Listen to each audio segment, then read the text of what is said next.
Казалось бы, во вселенной Mortal Kombat, где у истоков событий стоит турнир боевых искусств, сила, навыки и могущество должны решать все. Но так ли это на самом деле?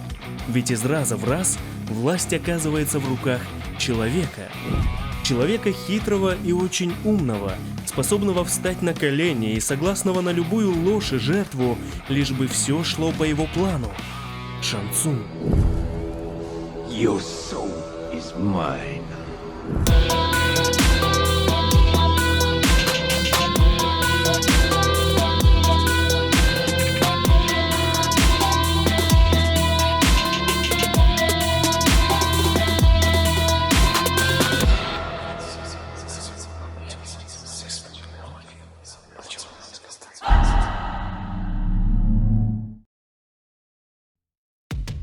Ребят, перед самим видео хочу кое-что рассказать. Примерно полгода назад я познакомился с одним человеком, который тоже смотрит мои видео. Его зовут Иван. Как и я, он давно, с детства увлекается Mortal Kombat, начиная с первых частей и заканчивая 11-й. Более важно то, что Иван хорошо играет, поднимается в лигах и сражается в обычных онлайн-боях. Но в отличие от миллионов других игроков, он не видит.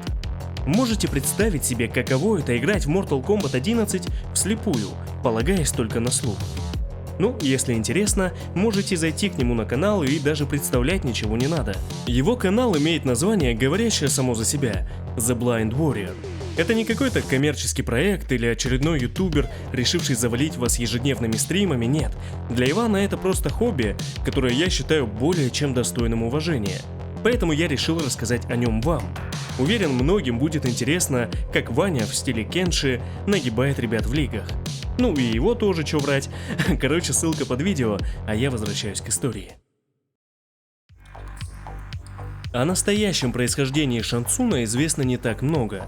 Наверняка мы знаем только то, что он родом из Земного Царства, но о том, как именно в оригинальной хронологии он оказался на службе Шао Кана и внешнего мира, мы не знаем.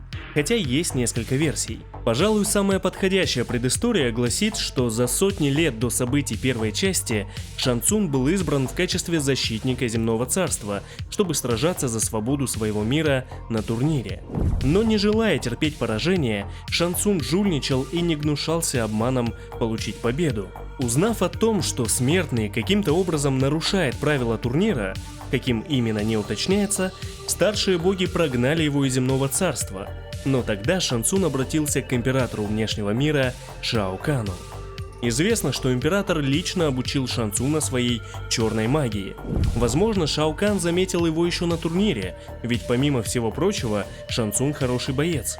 Со временем Шан заслужил доверие императора и стал его правой рукой.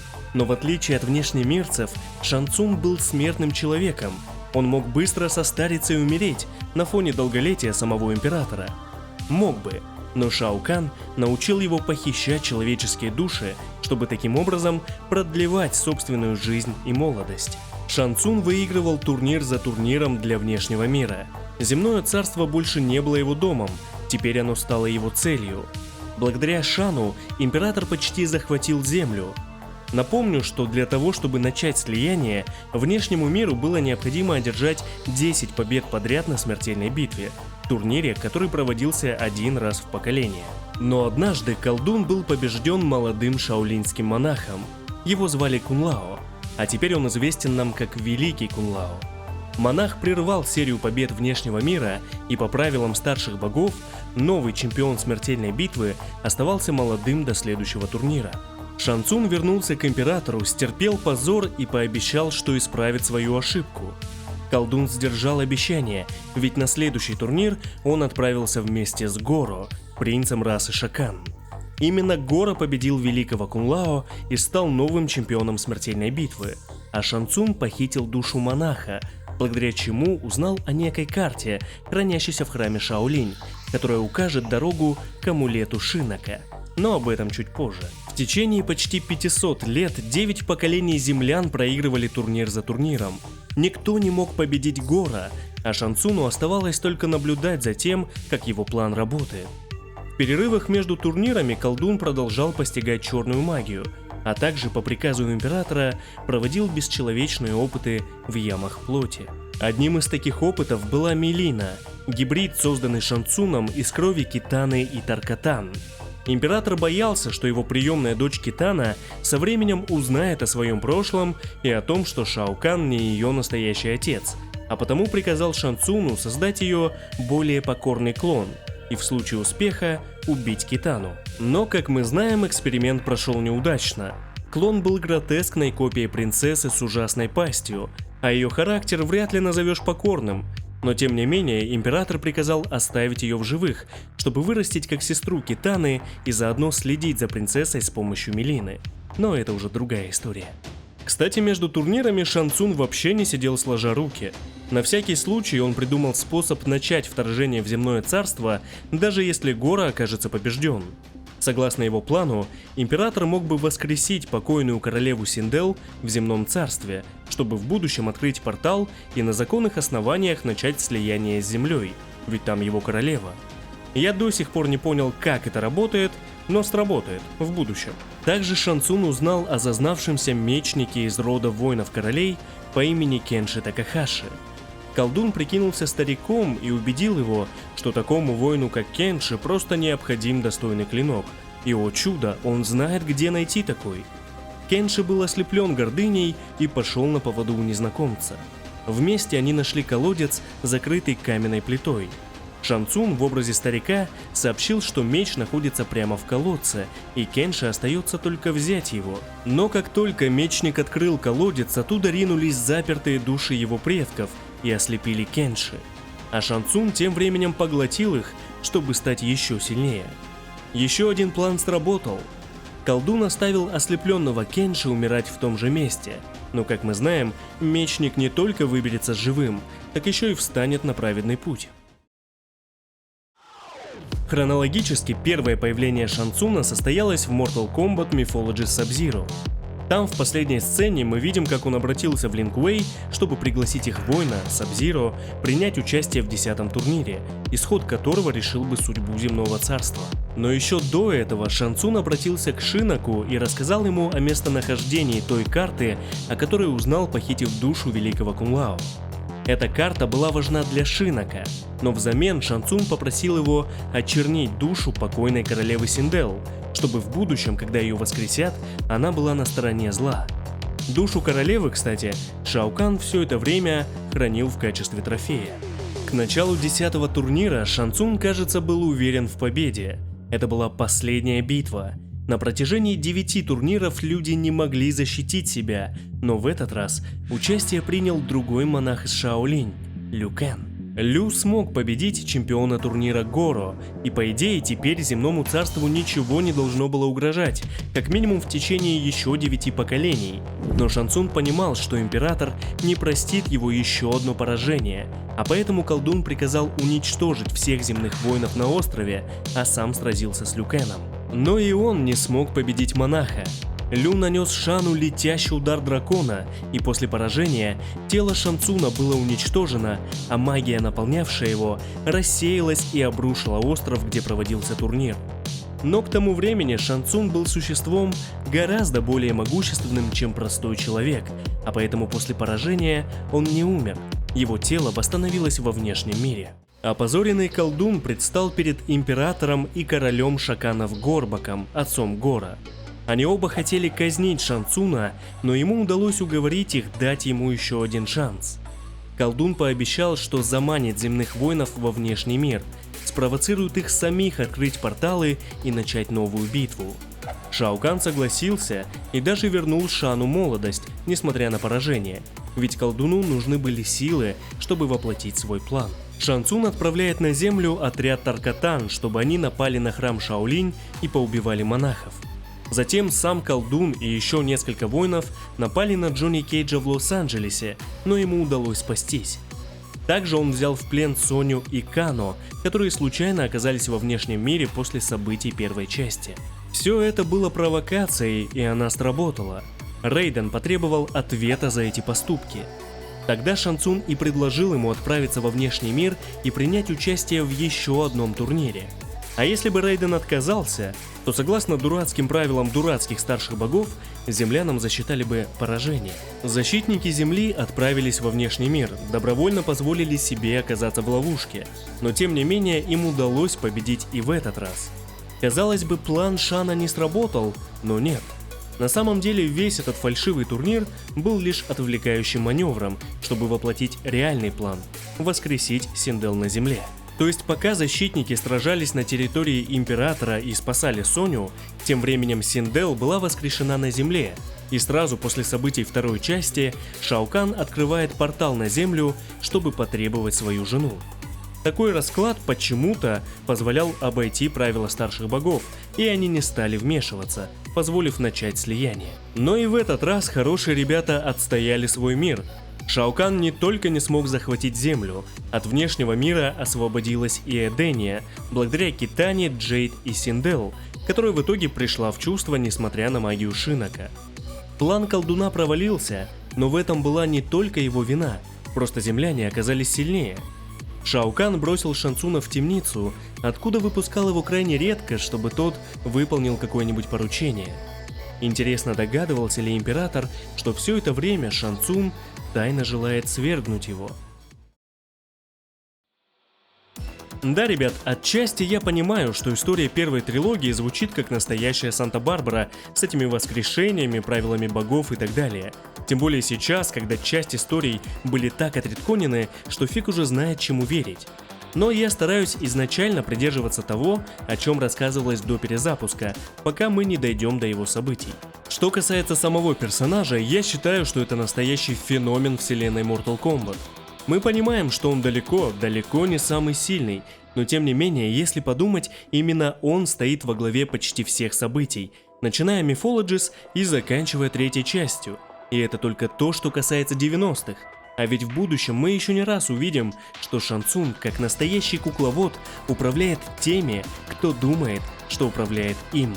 Сейчас мы пробежимся по экранизациям и перейдем к постклассике, а ближе к финалу я расскажу о нескольких интересных фактах за всю историю существования персонажа. В 1995 году вышла первая экранизация Mortal Kombat. Вряд ли кто-то станет спорить, что именно там Шансуна показали таким, каким он воспринимается до сих пор. То есть до этого в играх мы могли только читать концовки персонажа, его биографию и представлять себе характер. В США хотя бы были комиксы по мотивам игры, но именно в фильме актер Кэри Хироюки Тагава показал нам персонажа во всей красе. Не могу подобрать менее заезженного слова, чем харизматичный, но именно такой получился Шансун в этом фильме. Его показывают устрашающим в начальной сцене, затем сдержанным и аристократичным в дальнейшем и под конец эмоциональным, уже почти не отдающим себе отчета в действиях. И назовите хоть одного персонажа в этом фильме, да в обоих частях, который хотя бы примерно такой же интересный и разносторонний. Конечно, легко восхищаться Тагавой, когда сейчас почти все фанаты это делают, но я действительно считаю, что этот фильм тащат именно Шансун, Кана, Джонни и, конечно, Рейден. Что касается персонажа, то в целом события фильма опираются на игры, но не пересказывают их дословно. Начнем с того, что Шансун изначально молодой, в отличие от первой игры. Причем здесь же нам показали момент с похищением Сони Блейд, который по идее должен был произойти только во второй части, и то совсем иначе. Также сюжетная линия Шансуна заканчивается здесь. То есть Лю Кэн побеждает его в финале, и Шансун действительно умирает, потому что в продолжении на персонажа нет ни намека. В общем, в фильме у Шансуна целостная и законченная сюжетная линия. Актер подарил нам ярчайший образ персонажа, который в будущем еще напомнит о себе. Шансун появился в мультсериале «Защитники Империи», который частично и не без изменений, но продолжает события фильма. Согласно сюжету мультсериала, после финальной битвы с Лю Кэном, жрецы Императора нашли останки Шансуна, и он был воскрешен.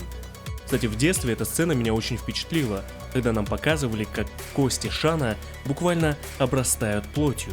Колдун хоть и вынужден вновь служить Шао Кану, но тем не менее он презирает Императора и мечтает отомстить Лю Кэну.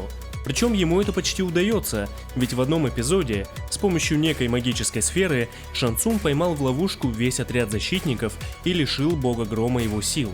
И если мне не изменяет память, то это первый раз в мультсериале, когда Рейден сам вступает в сражение. В том эпизоде Рейден отправил поверженного Шан Цуна обратно к Императору, надеясь на то, что Шао Кан жестоко накажет колдуна за очередное поражение.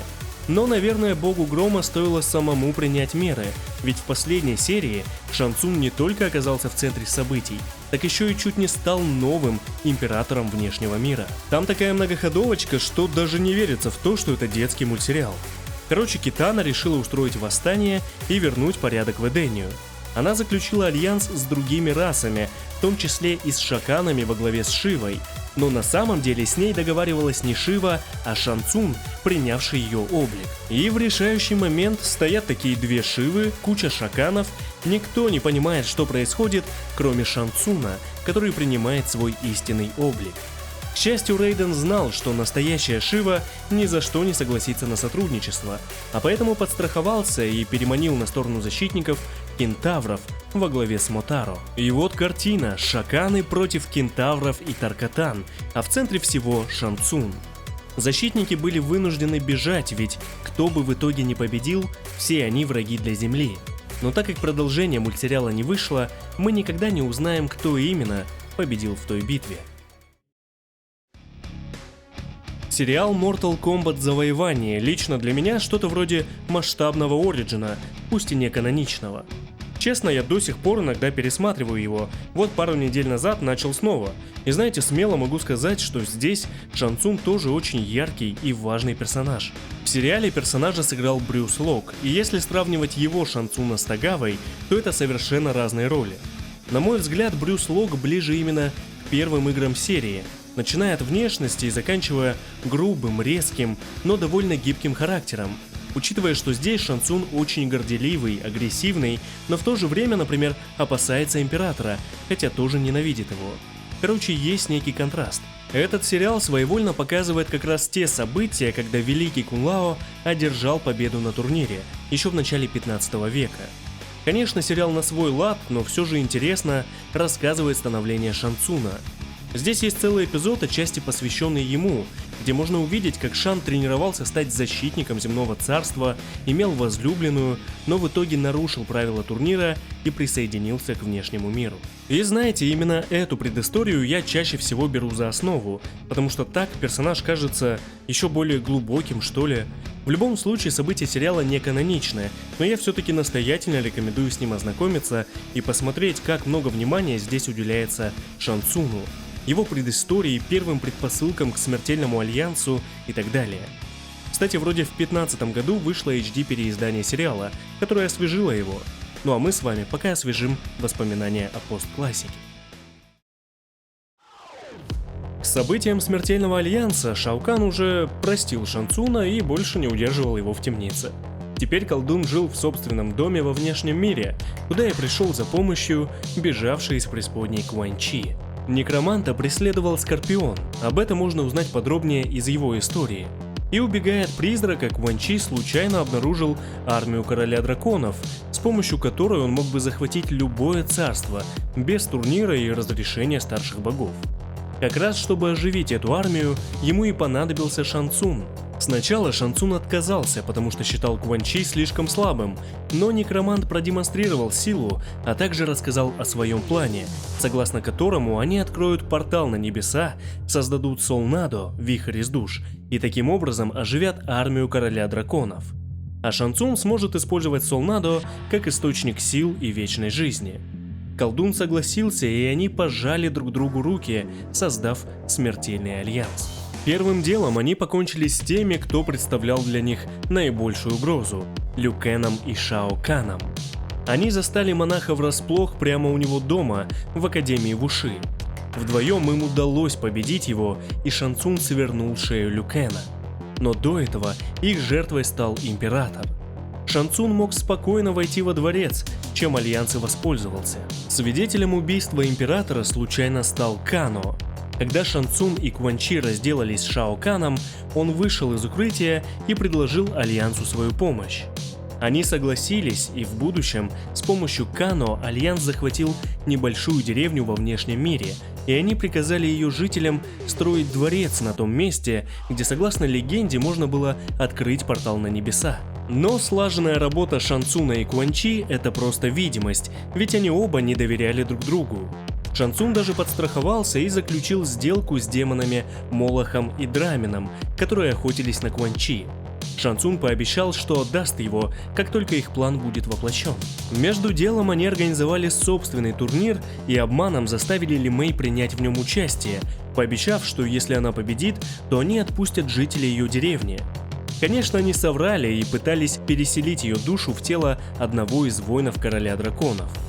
Альянс даже стравливал Кано и Мавадо, несмотря на то, что обещали сотрудничество обоим. Так или иначе, им удалось воплотить свой план, по большей части благодаря Таркатанам, которых они привлекли на свою сторону.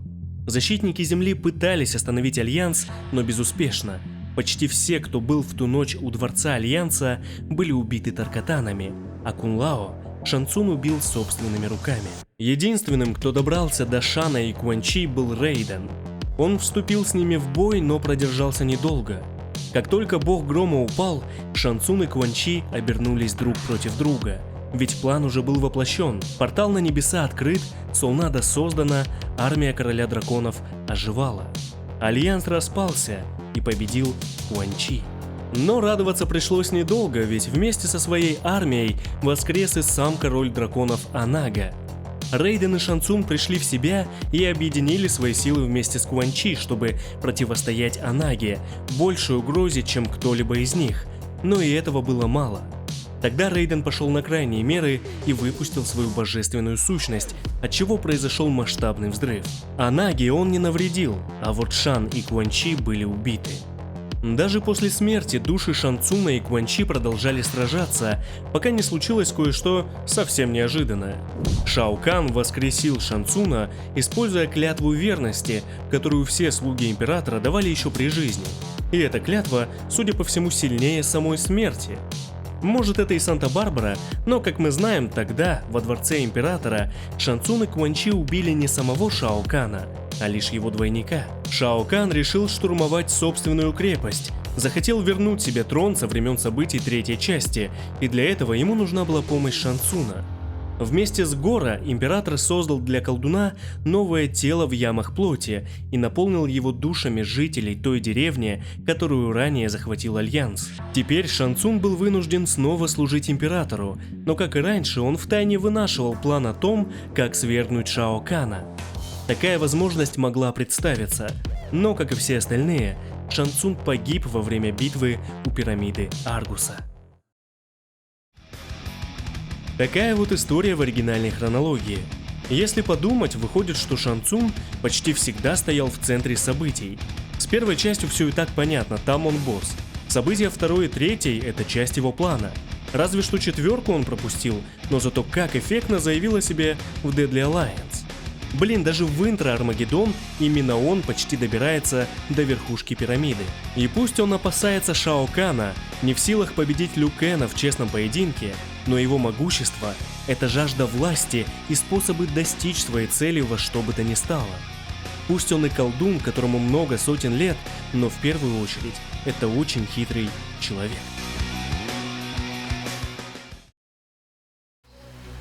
В качестве подбосса Шан Цун появился в спин-оффе Shaolin Monks.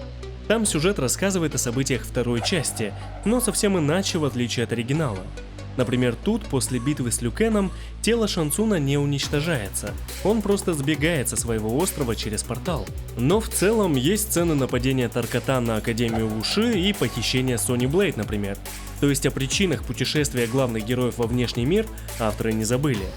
Большую часть времени Шан Цун в образе Рейдена водит монахов за нос и только ближе к финалу раскрывает им свою истинную сущность. Как и в оригинальной второй части, здесь необходимо сразиться с Шан Цуном перед битвой с Кинтаро, и в целом сам персонаж мало чем отличается.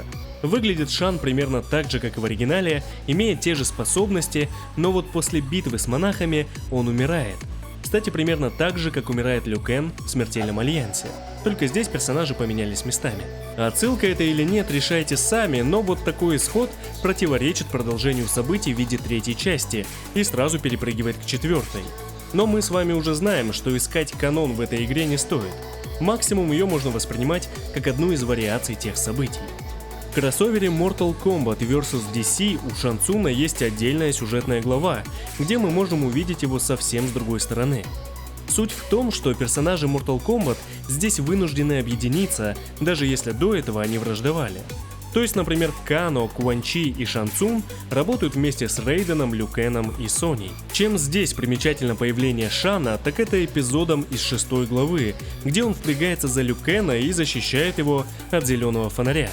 Лю такой на радостях бежит его благодарить, но Шан Цун прямо говорит, чтобы монах оставил свою жалкую благодарность при себе, ведь их сотрудничество – это вынужденная мера, а будь иначе, колдун бы с удовольствием убил его.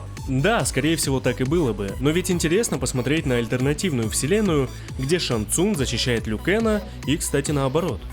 Но посмотрели и хватит, ведь в новой хронологии все встает на свои места. В новой хронологии Mortal Kombat нам чуть более подробно рассказывают о событиях оригинальных 3 частей, хотя, конечно, не без изменений. Здесь, например, выясняется, что в новом таймлайне Шан Цун сам начал изучать черную магию и с ее помощью смог попасть во внешний мир, где и пришел на службу к императору в обмен на новые знания. Как и в оригинале, Шан Цун также проводил эксперименты в ямах плоти и создал клон Китаны. Правда, в данном случае принцесса уже была взрослой и не воспринимала Милину как свою сестру. Но в первую очередь Шан Цун – хозяин турнира «Смертельная битва», который проводится на его острове между мирами. Мы видим, что чаще всего в начале именно Шан Цун решал, кто и с кем будет сражаться на турнире, и на его решение могли повлиять эмоции. Например, он приказал Джонни сражаться с рептилией в самом начале после неудачной шутки актера касательно возраста Шан Цуна. После поражения на турнире он также вернулся к императору, просил пощады и предложил план, как заманить земных воинов во внешний мир, чем и заслужил второй шанс. Правда, в данном случае нам прямо показывают, как Шан посещает Академию Вуши и предлагает Рейдену добровольный реванш вместо очередных турниров раз в 50 лет. Конечно, Рейден отказывает, и тогда открывается портал, откуда появляются Таркатаны и нападают на монахов и защитников. Шан Цун угрожал, что нападение продолжится, пока земляне не согласятся на реванш, и Рейден был вынужден согласиться. Но и в этот раз уже сам Шао Кан потерпел поражение. Императора признали мертвым, и те, кто его окружал, стали спорить, кому из них достанется трон. Конечно, Шан настаивал на своей кандидатуре, но оказалось, что благодаря Quan Chi император все-таки выжил. В новой хронологии именно Quan Chi, а не Шан Цун, настаивает на том, что нужно воскресить Синдел на земле и начать открытое вторжение. Некромант убеждает Шао Кана, что старшие боги слишком слабы и не смогут ему помешать. Ну а когда началось вторжение, Шан Цун принимал в нем минимум участия, оставаясь в стороне, разве что залечил раны Кабала. Но даже в открытой битве внешний мир проигрывал земному царству. Шао Кан понимал это, но последней каплей стала смерть одного из энфорсеров, Матаро, от руки Рейдена. Императора триггернуло, и тогда он использует души Шана, чтобы усилить Синдел и отправить ее разделаться земными войнами.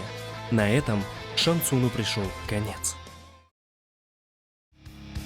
Кто бы мог подумать, что Шан Цун вернется в сюжет Mortal Kombat 11 и сыграет там ключевую роль. Я, например, не ожидал такого после слабой роли в 9 части и думал, что все, персонажи откровенно слились с вселенной, как и многих других, но, к счастью, я ошибался. В дополнении последствия выясняется, что именно Шан Цун стоит за созданием Короны Кроники, артефакта, способного дать максимум могущества тому, кто ее наденет. Он один из немногих, кто способен совладать с этой силой, а завладев ей, ему не страшны не то что боги, даже титаны. По сюжету Шан Цун убеждает почти всех в том, что он преследует общую цель – не допустить уничтожения вселенной. Но очевидно, что его слова – очередной обман.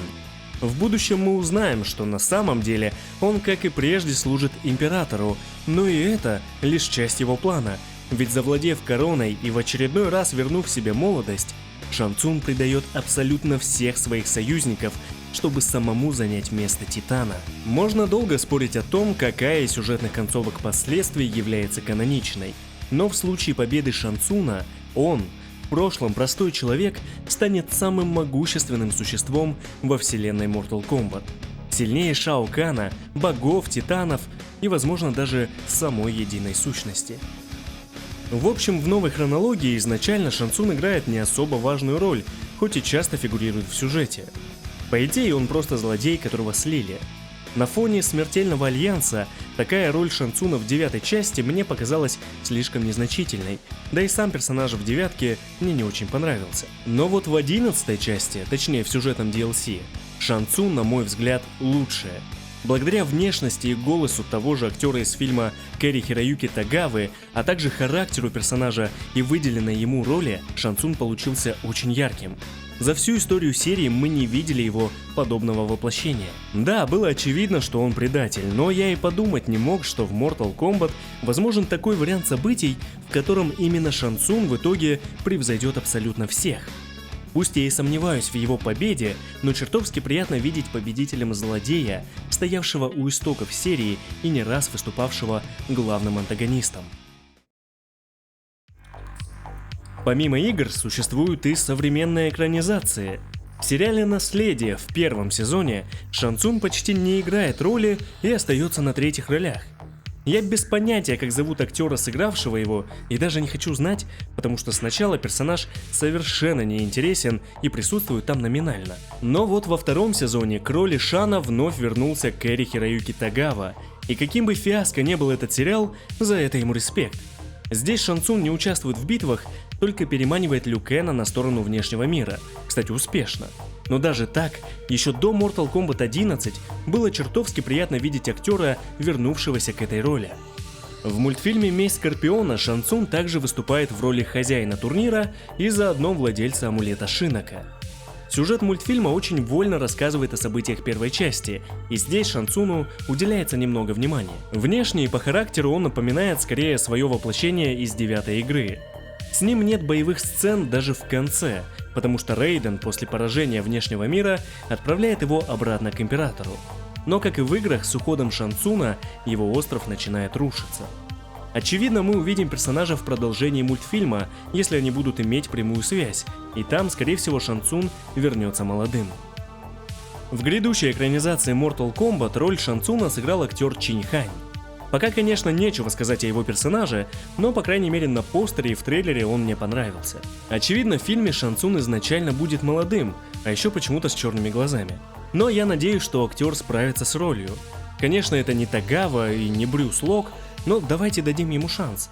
Тем более нас никто не спрашивает. Ну и напоследок несколько интересных фактов. Шан Цуна можно встретить и в Mortal Kombat Deception, даже нужно по сюжету конквеста, ведь именно он сразится с Шуджинко еще до начала 10-го турнира и пригласит монаха принять там участие, правда тот в итоге не сможет этого сделать. Также на момент разработки первой части его вообще звали Шан Лао, а Китана по сюжету была именно его дочерью. Теперь-то мы, конечно, знаем, что в итоге все поменяли, но в 11-й части на это есть небольшая отсылка в диалогах. Если выбрать Шана против Шана, один из них может спросить, неужели перед ним его брат Шан Лао. Кстати, обращали когда-нибудь внимание, что у Шан Цуна в первой части есть меч? Я вот раньше этого не замечал, а оказалось, что в планах разработчиков именно этим мечом Шан Цун мог провести фаталити на персонажа игрока. Именно для него была нарисована анимация обезглавливания, но в будущем подобное фаталити отдали Джонни Кейджу, а Шана оставили без добиваний. В общем, такая история. Мне очень нравится Шан Цун как персонаж. Я бы даже сказал, что в какой-то степени уважаю его, что ли, как злодея, стоявшего у истоков серии, и очень рад, что ему выделили такую роль в 11-й части. Впереди нас ждет еще фильм, второй мульт, а может быть и анонсируют новую игру, поэтому уверен, мы еще не раз увидим Шан Цуна. Не прощаюсь.